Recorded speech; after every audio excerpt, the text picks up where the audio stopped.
Welcome to Backstabbers, the only podcast where we're not just sticking needles in your back, we're talking behind it too. It's on you, I'm starting it. Look how pretty I look. Ample opportunity.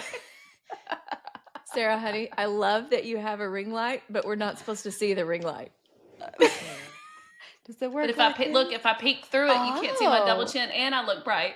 You do look right. Your teeth look really white. Let's everyone pretend like you it's do not look here. good. If only we could edit out that much. I'm not that good though. Is this what it feels like to have a penis? It's just always in the way.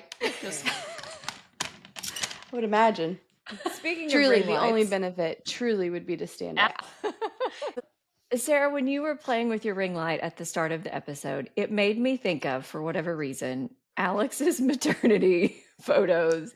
Did you have a ring light when you had, I don't know which baby it is, but it looks like straight up glamour portraits. it was. We're going to find these. Go ahead. No, Someone was shining a light. You had somebody, some natural light. You had something Jesus going. just straight down Jesus from the was window glowing of the on you. hospital. I will say, okay, it was a magical weekend because it was Easter Friday. We'll get into this in a minute. True. But that's true. It was Good Friday and then Easter Sunday when I had him. So Jesus was there. Was this baby 2 or baby 3? This baby is 2, number right? 2. Yeah. Yes. And no, but I did have an epidural. So I had time to do the hair and the makeup. And I had gotten my pedi before with you girls. You we did. were discussing that.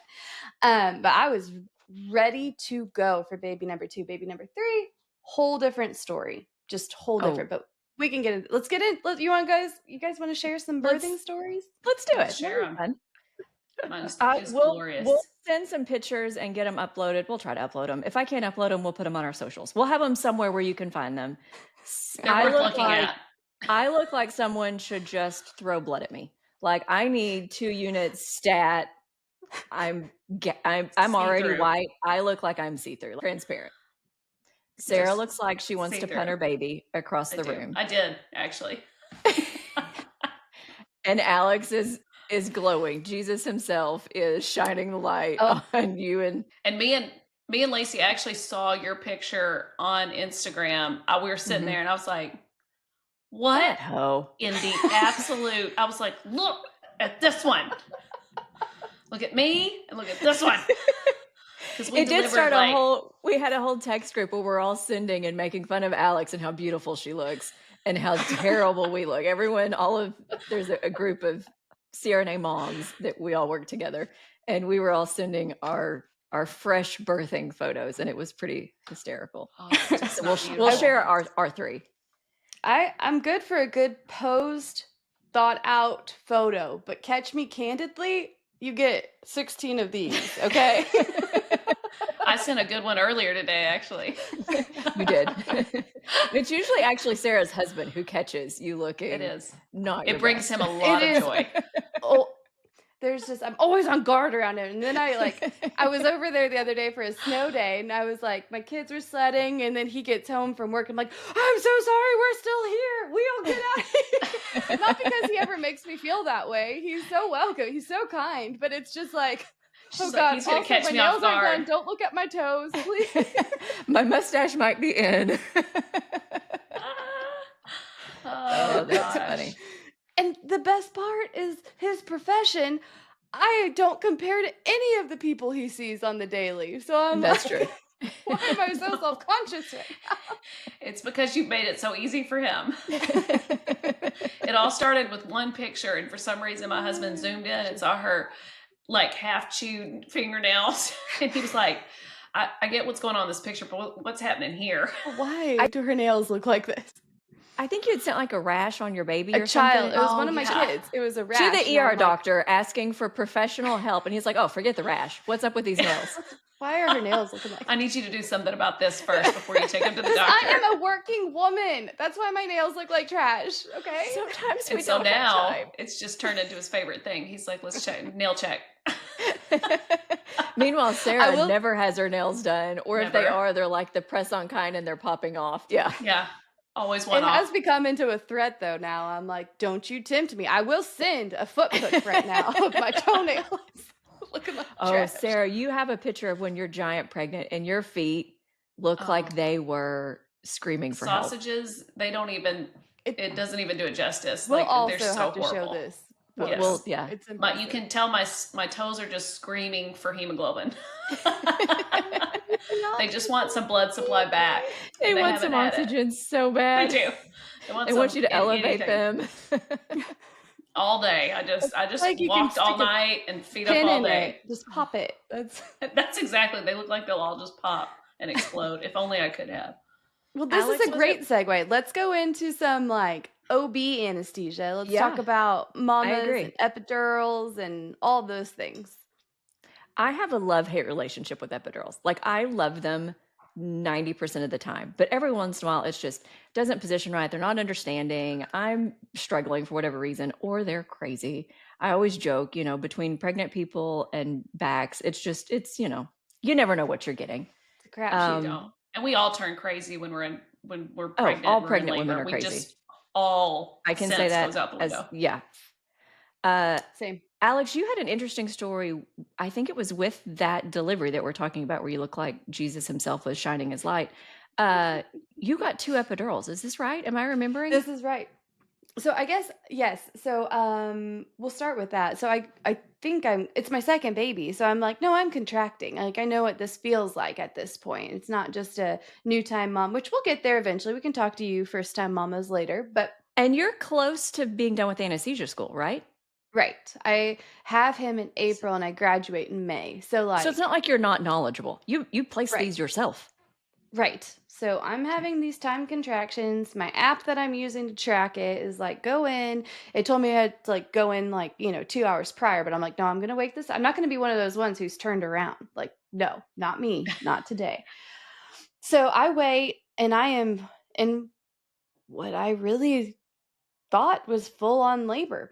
And the triage nurse thought the same because I get there and she's like, yeah. And I'm dilated. I think I was added 2 to 3, but it was more since my last OB appointment. So I had changed. Anyway, I get there, I get admitted. I tell them first, like, I will want an epidural and I like, this is a priority. Like I knew enough definitely too, to say, get the fluid started. Let's go ahead and get my bolus in, get my lab sent off. And I am ready for my epidural. So no issue. Mind you, I am 37 and 5. So not to the 38 week yet. And it was not my OB-GYN who was on call. This is seriously, it's Friday night. It's Good Friday. Anyway, so I get there, get admitted, get my epidural, and then my contractions just stop. Which people talk can about happen. and they say it's a fear of their, and then there's argument when you're in active labor that won't happen. It happened. It happened. And I think the recent studies say that it's like plus or minus 30 minutes for your labor curve. So I think that's what the OB world talks about, is like this labor curve of how long it takes you and all the things. Don't quote me on that, but I think I've heard them say that. I think it's like plus or minus 30 minutes.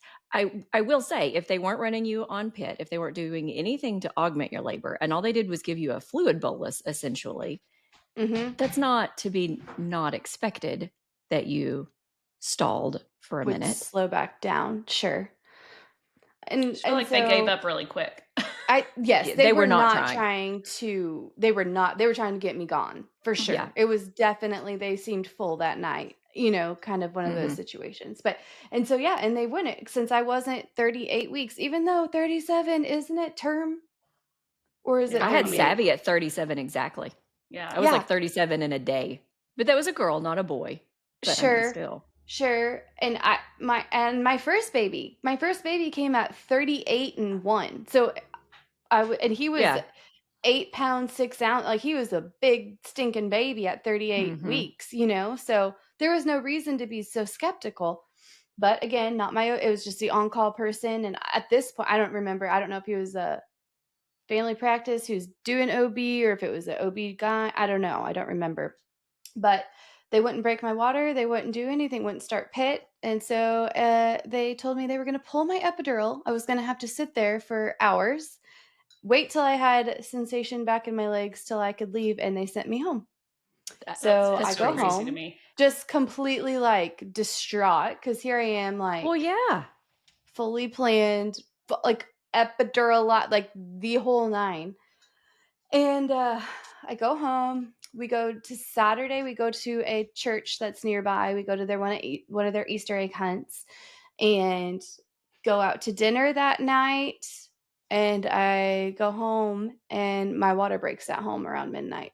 And then I go back in, and I'm like, well, at least we're on a timetable now. And I was Yeah, 38. you have to keep me now. Yes. Exactly. You are not sending me away this time. No. So, yep. So went in on Easter Sunday and got another epidural and had my baby on Easter Sunday.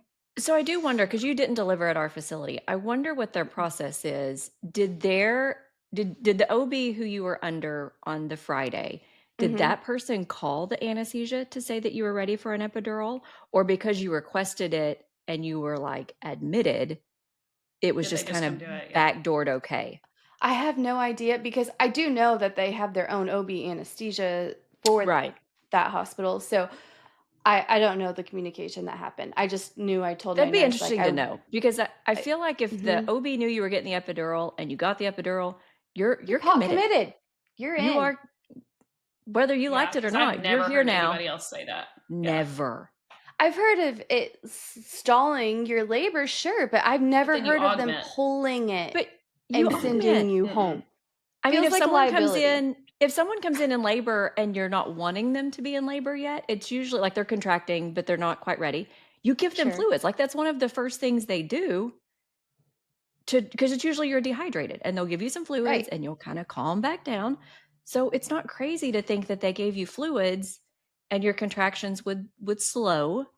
Sure. But Yeah. you got an No, it was epidural. wild. It's crazy. And I mean, and just the so, risk involved with it, like sending somebody home after they've had epidural and they had to wait hours for you to get all your, make sure you, because what happens if you went home and you fell and and I'm saying if you were a layperson and you sued because you were Oh, like, your well, name would be on the side of that building. absolutely. yeah. Like the risk Ooh. that they took. Man, I could have made it out of school debt free. Missed opportunity. What? Retrospect. Man. But that, that same facility, I had a good friend that had a baby there, and they came in and told her she asked for an epidural. She was dilated to like 3. And they said there are 5 to 6 girls in front of you. I don't know if you're going to make it. It was her 3rd baby. And they didn't get her epidural in time. No. Oh, that's like nightmare. Nightmare. Let's Because I told her, also I was like, that's not real. And Nightmare. she was like, yeah. She said, and then she didn't get the epidural. They didn't make it to her in time. Oh, they weren't trying. She No, was, they no, were they not. weren't. Like it They was weren't taken. trying. Because also yeah. you can prioritize. Like you don't have to do them in the order they came in. If you've got a primap, a first time birthing person, you have some time on them, especially if they're not extremely dilated. Yeah. This If was you're 3rd coming baby. in, So those can move. yeah. Right. Just You like need that. to bump them to the front of the line. This is like a Disney Fast Pass. You get to go first. Well, that's what ticks me off a little bit, and not to hate on, I mean, we have several men who do a great job, but I find a lot of men who are older, they have just such a low threshold of tolerance. And Mhm. I don't know, that could be a very sexist statement. Some women could hate That's it been my too. experience too. They're very quick No, to I say agree. people do this naturally all the time. But they don't understand how horrible it is. But Yeah, that's they also have It's like nothing horrible. to compare it to. one of the main things we do is to help relieve labor pain. So Yeah. why, if there's not a valid reason, why are we not trying to help them? Because they think And we're all I also crazy. want to debunk this thought that you have to be dilated a certain number before you can request or ask for one. That is a Do not. lie. Yeah. It I is was not at a true. 1. Yeah. Some facilities have policies where you have to be Have to a a certain number, but the medical world, it does not matter what you're at. doesn't I think actually, I yeah. was at like a -2 when I got mine. I was like, Yeah. I let's walked get this in puppy in. that I'm next ready. morning. I was like, I want to be the first one on the docket. I'd already called the Yeah. anesthesiologist that I knew and asked him to come up and do it before case started. Yep. Sarah, you have And an interesting, I do. You yeah. have So one of the events. yeah. Yes. So I delivered where I was working at the time, and I picked my anesthesiologist, who to this day I still love. And he came up, did my epidural, and he wet tapped me. And he was like, "Oh my gosh, Sarah, I haven't done this in years." And I was like, Well, "It's let's fine. back Just up. Define Oh. wet tap. Explain the thing. Yeah. Oh, I'm sorry. Yeah. Okay. So the spaces that we want to be in for your epidural space is really close to the space that holds your spinal fluid. And there's just a thin little wall in between there. And that's why we go slow when we do your epidurals, is because we want to make sure we don't get in that spinal fluid, because it can get you a bad headache. So that is what happened. He went right past And it's that wall. the highest risk of the procedure is Yes. we go a hair too far and you get that spinal headache. And there's lots of things we can do to fix it. Like after it happens, it is a risk and it does happen. Yeah. It's annoying, not but you're not going to die. Yes. So I was like, I don't care. Go ahead and put another one in. So we put another one in. It worked great. It worked great all day. And then towards the end, like, the important part where I started to feel more in my legs. And I don't, like, the funny thing is, I was a brand new CRNA at this point, but it never crossed my mind to tell them that I needed somebody to come up and rebolus me, and my button wasn't working anymore. I was just so into my labor, like I'd lost all sense. So my epidural had stopped working when I had Everly, and the end I had her all natural, because right after she came out, I was like, I want this catheter out, and they were like, we have to wait, we'll turn your epidural off. And I'm like, it's been off, it's not working. And I started kicking my legs, and I was like, see? And she was like, oh my goodness. Yeah. I also had to apologize to all the OB nurses that I worked with, because I turned into a hateful heifer, like hateful, because my OB wasn't in the hospital when they told me it was time to push, or that I felt the need to push. And they took my legs out of the stirrups, and I go, nope. And I put my legs back up in the stirrup. I was like, what are you catching this baby? And my OB came running in, and he was like, damn it, Sarah. And I was like, I don't know how you can tell people to stop. Yeah. When the body kicks in and you have to push, there's no not pushing. You're not. There's no holding his hand. And if you can, you're a special kind of woman, because that was not a thing I could do. I don't either. So I pushed her out and got up and went to the bathroom after, because they took my Foley out as requested and demanded. And then I got the next day, this is what happens. You get a horrible headache, like to the point where I could not function anymore. Like I couldn't hold Everly because I was almost vomiting. And it gets worse when you sit up. So like if I sat up at all to try to feed her, I would just about hurl. And so anyways, they took me, and you get another epidural basically, but they draw your own blood, and they put it in your back, and it patches that hole. And so instantly after they patch it, my headache went away, and I felt like a new human being, and it was fine. And I tell all my patients that are afraid that to this day, I would do it again just for those few hours that I've labored with that epidural. It was wonderful and magical, and it was worth every second of it. And I always give you as an example. I'm always like, one of my best friends had that highest complication, the highest risk, the wet tap. She still says it was worth it. There's things we can do, conservative and invasive, to help you if you get the headache, because you're going to get it. Yeah. I got a nap. It was wonderful. Do the epidural. I feel like Lacey, we get the best stories from doing epidural. Lacey has to tell her husband's story. The overall, that one? Oh, that no, that wasn't my husband. Yeah. I thought you were just referring to a husband. No, the overall story is fantastic. But Aaron, oh, what's his name? That's all right. Lacey's it's a good story. My husband doesn't do well with life events. And it's interesting because he, for a living, like he can be not prepared at all. Like, hey, we need to give you a presentation about whatever product you're selling in front of hundreds of people. And he's like, oh yeah, no problem. I'm good to go. I mean, he can command a room in that arena. But if it's like an actual life event, he needs medicated, and that's okay. For our wedding, the video looks like he is sobbing and like very emotional. It's actually a panic attack. I don't know what shoved in his mouth, but they had a pill of some sort and gave it to him. But so for all events, we have to medicate him. And so for the birth of my first child, we had some Xanax, I believe is what they'd called in for him. And I was like, okay, so ahead of time, you're going to like try one. Like, let's cut one in half. Let's try a half and see what it does for you. He's like, it's fine. I won't need it. He annoyed me so much during the whole delivery process. He was so into like yelling at me. That was his job, was to count. And he was yelling, and he was just so annoying. And so my aunt is a retired OB-GYN. And so she was in the room with me because I'm paranoid. And I'm like, you will be in there if you need to do something, you take over. And she's like, okay. So we were prepared. So I had her and my husband, and then my sister ended up in the room too. It was supposed to only be 2, but I think I pushed for like 3 hours.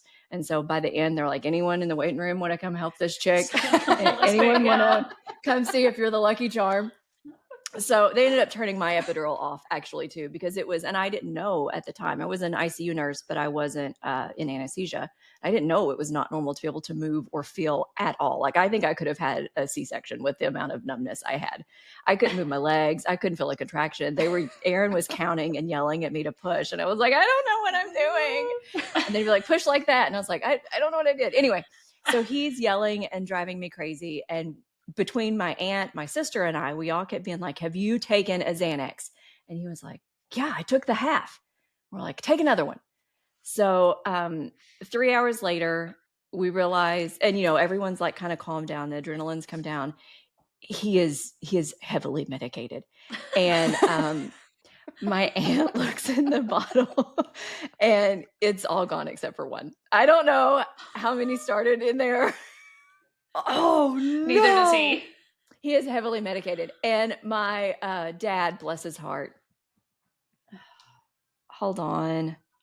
Are y'all still there? Aaron called me and my thing went away for a second. He would bother me as I'm trying to talk about him. Anyway, where was I at? Okay, so my dad, bless his heart, he's trying to help Aaron. He can tell, like, he's not firing on all cylinders. And he's like, hey, let's go get Lacey some food. Let's get you a beer. Cause he's thinking that will help. That was not a good plan. So they go and like, I think they sit at the Outback and they're ordering me a steak cause they think I've earned it. And they're drinking a beer. And Aaron goes, I bet Lacey would like a beer. Cause side note, I love beer. Like, I drank O'Doul's the whole pregnancy. I like the taste of beer. Did. So she took me out as a student and she had an O'Doul.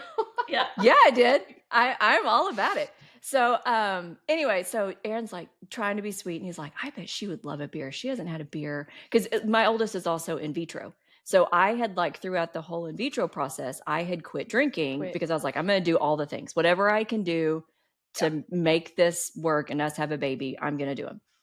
So I hadn't had a beer in like a year, and except for, near beer. And so he comes bebopping into the postpartum room with like a little cooler, like a little soft-sided cooler. And I knew immediately he had beer in there. And he bebops in and sets it down and brings me a little food. And he's like, I've got you a surprise. And I was like, what's in there?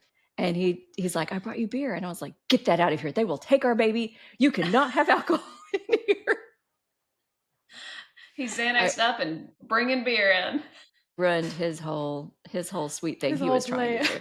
Yeah. He's like, I was just trying to be loving. That was so nice. When he finally slept and like passed out, he was of zero help. He was not up for one diaper change. He was not up for one feed. No. He was zero help. Wow, you earned that. You really worked hard to sleep for the next forever. Oh, Aaron. But the overall story, since you mentioned it, I had a patient I was doing. I was up with a student. We were doing an epidural. And usually I try to kind of distract as the student's doing the epidural. And I noticed the dad had on overalls. And most overalls don't have a true fly, like it's a mock fly. This had a true fly and it was unzipped. And I realized midway through that you could see what was used to help make this baby. It was just flopping in the wind. And just no about underwear. The time, just no underwear. Or it's escaped from that too. Overalls. I don't know. So about the time I realize it, the student realizes it, we're trying to not make eye contact. We're trying not with it or each other. We're trying not to laugh. I finally, when it was all done, I had to pull the nurse to the side and I was like, hey, you got to tell him to like zip up. We can see what he made this baby with. And we see the culprit. Ironically, here's the best part. It'd been like 2 or 3 years. I had retold this story because it's a good one, and go upstairs, do an epidural, and something about the couple seemed familiar. No. And I was like, I didn't know this part of it. Oh, I feel like I know you guys. And they were like, well, it was a girl who did, I think a couple of them that did her epidural a couple years ago. And I was like, huh. So I look and sure enough, it was myself and that student. And I was like, that's the overall couple. I'm for sure. That is my infamous overall. I don't want to epidural. confirm, but did you used to wear overalls? Yes. Are you an overall person? Yay or nay?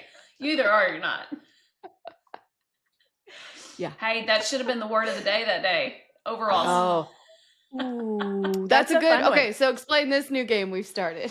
So we have a new game that I find just amazing. It's my favorite. Is somebody has to throw out a word, and you have to work it into conversation when you're putting in an epidural, because it's harder because they're not sedated.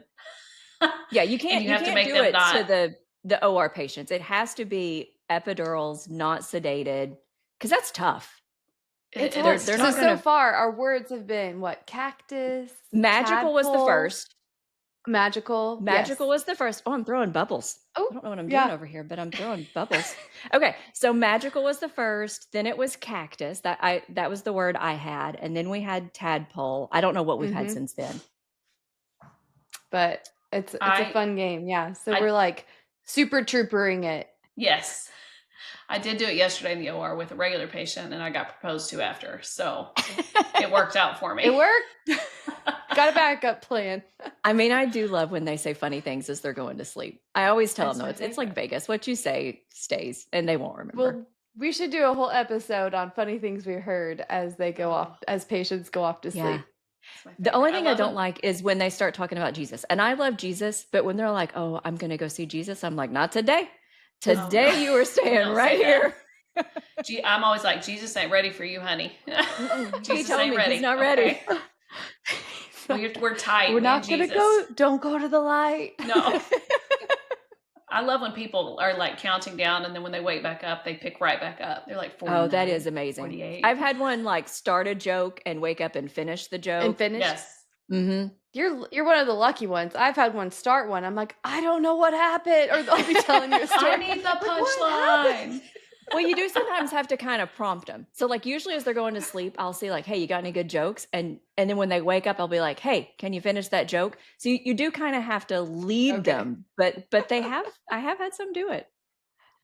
I always try to set them up, and I'm always like, okay, I want you to go to your favorite place, do your favorite thing. And my thing is I always say, listen, food is calorie free in your dreams. I like to eat. I would eat an entire cake if I were you. It doesn't count, and it was delicious. So that's what you go. And then when they wake up, I'm like, tell me what you dreamed about. What'd you eat? And usually they're like, oh yeah, I went and caught, like, then of course they're like, I caught a bass and like blah blah blah. Oh yeah, we get lots of fishing in our area. That's true. But I love that. I want to Sarah, set people up for a good dream. You were there with one of our providers when we had one of the best lines ever. The patient was talking about going to see Jesus and would not stop talking. Okay. So this was we were in pre-op, like surrounded by people. And I thought they were going to sleep. Okay, this is even better. No, this is even better. So are you doing a block? We were doing a block. He was having surgery, and we were doing an interscalene block. And for this, you have to turn your head and kind of keep it still. So there were two of us, me and talking is not ideal because as you talk, all of your structures move. It moves. And you're breathing. I love it if you're talking, but that's one we prefer you don't. Yes. And so this guy was super nice. He was used to be addicted to drugs, and he said he found Jesus, and that's just what he goes around doing now, is talking about Jesus. He wants to teach people about Jesus. And after we give him sedation, he's just like talking, and he's like, I just love Jesus, and Jesus is wonderful, and I love Jesus, and I used to do drugs, but Jesus saved me. And then we'd be like, oh, that's awesome. And push his face over. And you're then like hand over his mouth. 10 minutes of like, okay, yeah, we love Jesus too. He's amazing. He's, yes, our Savior. Yes. And we're pushing his head.